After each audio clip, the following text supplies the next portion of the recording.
Roll for Crit here with Todd Rowland from AEG to show us some new games that are out and maybe some that are coming along the way. So where do you want to start off? Well, why don't we start off with one coming along the way, since you're right there. This is Scorpius Freighter, which you'll see back here. It is a new game we have coming this November. It's going to be a game where you are a captain of a freighter, and to make a little extra money on the side, you've started smuggling things into your star system. And as the players advance to complete their contracts and to upgrade their ships and their crew and get new abilities and it's basically build their engine to win, the thing is it's going to continue to push the game closer and closer to its conclusion.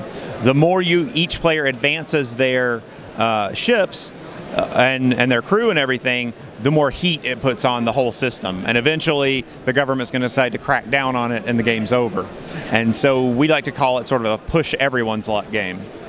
Right, so everyone has to sort of watch how everyone's getting points and stuff and make sure not to push. In addition, from what I've seen, it also looks like the boards and the ships itself actually really nicely designed so you can actually fit the pieces in. Yeah, exactly. So there's 3 boards on the ship that are basically your tokens for moving, and there's orbits around 3 different planets, and each space around it is a different action you can take. So for instance, if I want to upgrade my crew, I'll look at one of the 3 orbits and choose one of the ships and move it to upgrade the crew. It could be 1 step, it could be 2 steps away, but I move it to that. Once a ship completes an entire orbit around a planet and comes back to the start space, it receives a token on it for cargo, basically. But when any of the 3 ships is completely full, that's when the hammer comes down and the game's over, because you've drawn the activities of all of you have drawn too much attention to what's going on. So you really have to manage those ships as well. So maybe just to avoid someone from picking up, not because you don't want them to get points, but because you don't want the game to end. Exactly, exactly. And at the same time, you can't really control what your opponents are going to do. Right. And your opponent may decide, you know, I really, really want to upgrade my ship, so I'm moving that one 2 more steps, whether it's good or bad. Awesome. So, and when is this slated to come out? It'll be out in November. We're going to have it at Essen, and it will also release to retail in November. Awesome. Very close, so you don't have to wait too long for that. Yeah. But that's not the only thing you got shown around here. No, that's not the only thing. We also have War Chest, which is our big release for this year. War Chest is a bag-building war game. It's also kind of an abstract. You have chips, which are nice heavy poker chips that represent different units in your army.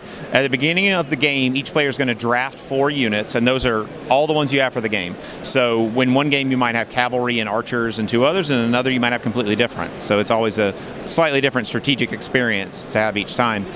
You take the entire stack of each unit. Some have 4, some have 5 chips. You take 2 of each unit and put it in the bag to start the game, shake it up and draw 3. Then from there on, without getting into everything you do, the chips you draw each round are going to determine what you can do. So you can play a chip onto the board to deploy it. So for instance, if I've deployed a footman, and then I have another footman in my hand, I can discard it face up to then make my footman move or attack or do various things on the board. I can also take any chip and discard it face down to be able to then put a chip from my reserve, the ones that didn't go in my bag originally, into my discard pile. And then when my bag runs out, I take everything in the discard and put it back in. And then we're competing to basically control up to 6 control points on the board. Now, of course, your opponent's not going to sit idly by and just let you take them. You're going to be fighting back and forth. Right. And at the end of that, the player who gets all their control chips wins.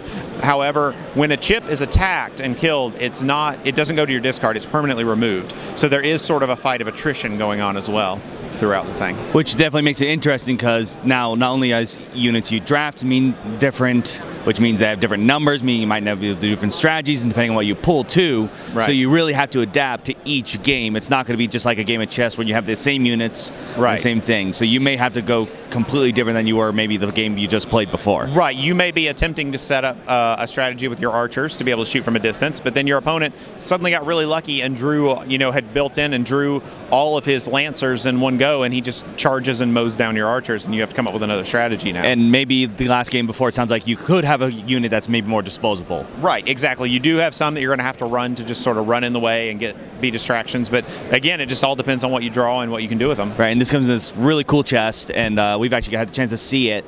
But, and correct me, this comes out later this month. Yes, it comes out within a couple of weeks. We are selling it here at Gen Con, and we'll have it a big game night, and we're also going to be selling it into retail, like I say, within the next week or 2.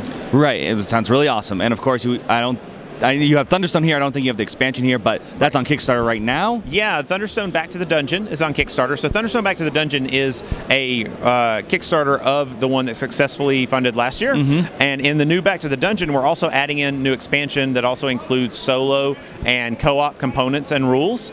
And anybody who backs it will get all of the stuff that was unlocked in the first one and that. And if you did back it the first time, you can come in and just back the new content, so you can catch up your set and get everything you need. And it's running through the 17th right now.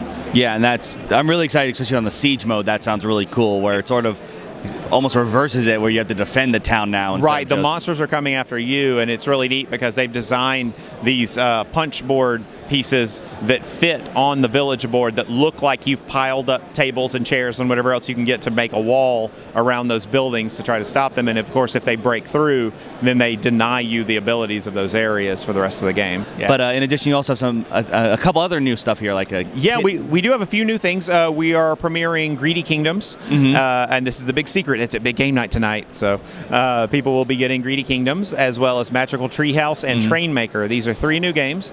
Train Maker is a push your luck dice game where you're trying to pick up and move loads on the train, but you have to be able to roll the proper train cars to be able to make it all happen. Greedy Kingdoms is a 2-player bluffing game where you're attempting to send agents across the field to get resources to build royal palaces, but your opponent is trying to outthink which agents you're sending and block with the same ones, and a lot of back and forth there. And then Magical Treehouse is a game that came out in Japan a few years ago called Village of Familiar, but we renamed it Magical Treehouse because the basic idea is you're a young wizard trying to build the best and highest treehouse while using your familiars to gather resources from the board, which is in the magical forest. It's really unique. It's a really interesting thematic concept, but it's a really fun game because it is a real-time drafting game. So you're drafting as fast as you can pass the cards. Oh, that's interesting, because sometimes in drafts you get annoyed when the person goes slow. It seems like that would change things up. And because it is as fast as you can go, if the person to your left is being slow and they haven't passed any cards to you, you can immediately draw 4 more off the deck and start choosing from those. Interesting. So you don't have to wait on them. And you may not want to give someone that advantage. Exactly. So, and Greedy Kingdoms is also part of your Big in Japan line. It is. Yes, it is. Greedy Kingdoms came out in Japan a couple years ago, and then the designer Hayato Kizuragi met with Bruno Faiduti, and Bruno had played it and really enjoyed it, but had some ideas for some new cards and some slight tweaks to it, which we've implemented in our edition now. So it's slightly different than the original one in Japan, but it's still basically the same game, just with about 10 new cards available to it. That sounds really cool. Is the Big in Japan line has been doing well for you? Do you really? It has been doing well for us. It's brought us a lot of really good titles. You know, Unicornus Knights came out last year, and Unicornus Knights has done really, really well for us. We've got a 2nd edition coming out of it this year. We've had a lot of games that we've been able to bring over. Sail to India many years ago has done really, really well for us. And then, of course, Love Letter, which we know is now now with someone else, but it did fantastic for us during its run. Yeah, that's amazing. And we actually mentioned we skipped over another space game that's right behind us. Oh, yes, of course. Space Base. Space Base came out last year, but Space Base is doing really well for us, enough that we're working on an expansion for next year for it. Space Base is a dice rolling game where you are trying to build your space-based docks such that you will get benefits on other people's turns. But what's really interesting is when someone rolls a dice, like if you roll a 2 and a 4, you can benefit from both the 2 and the 4 space or the 6 space. Right. So you can kind of create that spread. And later, as you upgrade spaces, those upgraded spaces now can hit on other people's turns. So if another player rolls a 2 and a 4, maybe the 4 has been upgraded, so you can take that from theirs and gain benefit. Right. Ultimately, you want to be the first player with 40 victory points to win, but there's lots of different strategies to go about that. It's really a lot of fun, and probably the best thing about it is that engagement that you maintain on every turn after the game gets underway. Yeah, and one of your games that you announced last year, I believe, if I'm correct, it was last year, The Captain is Dead, has been doing very well for you, so much so you've got 2 new cool things on the way for that. Right, so we just premiered here the 2nd episode of The Captain is Dead, which is a standalone. This is Captain is Dead Lockdown. So if you remember in the original Captain is Dead, you were on the ship, the aliens attack you, the captain dies in the first explosion, and the rest of the crew has to use their skills to repair the ship, fight off the aliens, and ultimately escape and get away. In The Captain is Dead Lockdown, this is the next episode, next week on the same channel, the crew has been commissioned a new captain.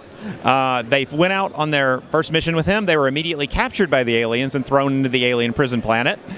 In order to make a point, the aliens immediately executed the captain and threw the rest of you in the jail. So yet again, the captain is dead.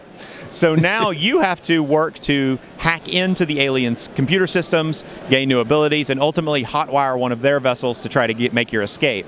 The aliens have all new abilities. They'll be patrolling the halls. There's like lieutenant aliens who can call in more help. Throughout the game, if they catch you and you're not able to get away, they'll basically bop you on the head and put you back in the jail. But if the concealment level ever gets low enough, they'll eventually go to shoot to kill, right? Which makes it really difficult. You really don't want to push them too hard. Right. You want to sneak around as much as possible and try to get away without being noticed. Now, what makes it interesting is there were already a few new people who were already in the jail, which are new characters that can join the crew and help them in their attempt to escape, because they'd like to get out too.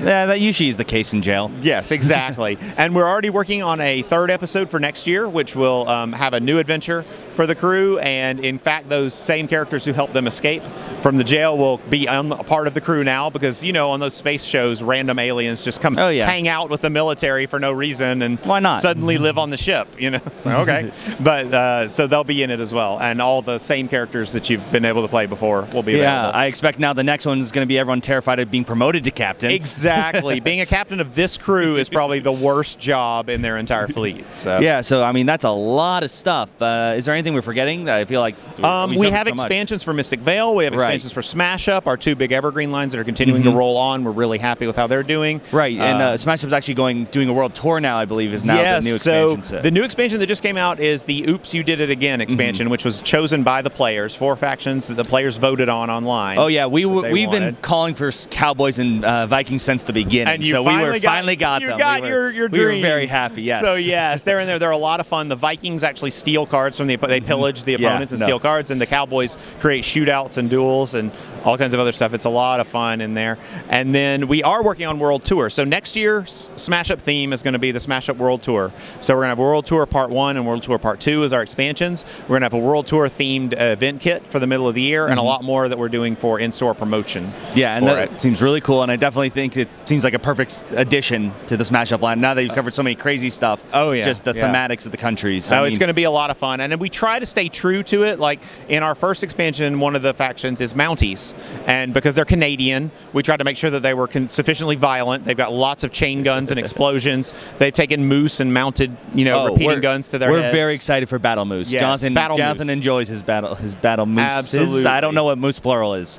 Battle meese. Meese. And right. so and then of course they have like poutine as a card. Okay. So yeah, that sounds really awesome and really great. So I mean, so much stuff coming. Not just the Evergreen. We've got the new standalones for space. I mean, a new game, a really exciting new universe, as well as plenty of other amazing stuff coming. We're very excited. Yeah. We're looking forward to a good year through the next Gen Con.